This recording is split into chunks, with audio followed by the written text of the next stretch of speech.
First area of management responsibility is operations, which is actually going to be a SAC on its own later in the year. So we'll consider it in a lot more detail than what we're going to do here.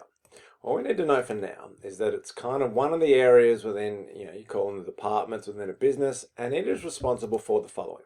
The process of planning, organizing, coordinating, and controlling all the resources needed to produce the goods and services, or what we're going to call the output of the business.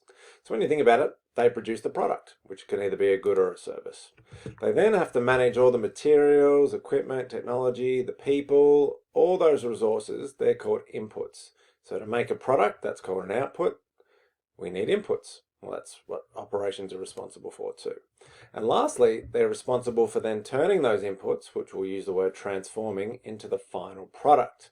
So when you think about it, any business that produces anything, it's got inputs. So like raw materials, the parts, the equipment, the technology, the people.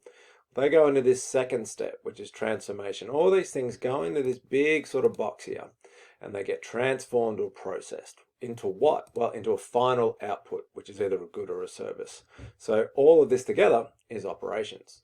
What we need to consider is our topic sort of links back to business objectives, which we looked at in the previous topic. Operations, we want to know how do they achieve the business objectives. So we've got operations over here. Here's the 5 business objectives we looked at. How does it contribute to these? Well, one way is it lowers the cost of production. If a business becomes more productive at making its goods and services, that lowers the costs.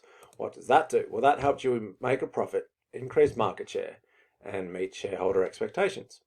It also can lead to higher sales. If we make things cheaper, we can lower our prices, and therefore we get more sales. Well, again, that's going to make a profit, increase market share, meet shareholder expectations. What else can operations do? It can help you make better quality products, not just cheaper, but better quality. And if we improve the product quality, that becomes more attractive to the customer. What does that do? Well, that helps increase market share. Also fulfill a market need. We looked at market needs, and one of those was for product quality, new features, etc.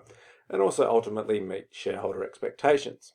And lastly, it can also result in, this is going to be a big topic when we do this on its own, less waste being produced. The business removes all waste that isn't needed, and therefore it doesn't need to be disposed of. And that is going to help us not only make a profit and meet shareholder expectations, but it's going to do this one. It's going to benefit society and help the business fulfill its objective to fulfill a social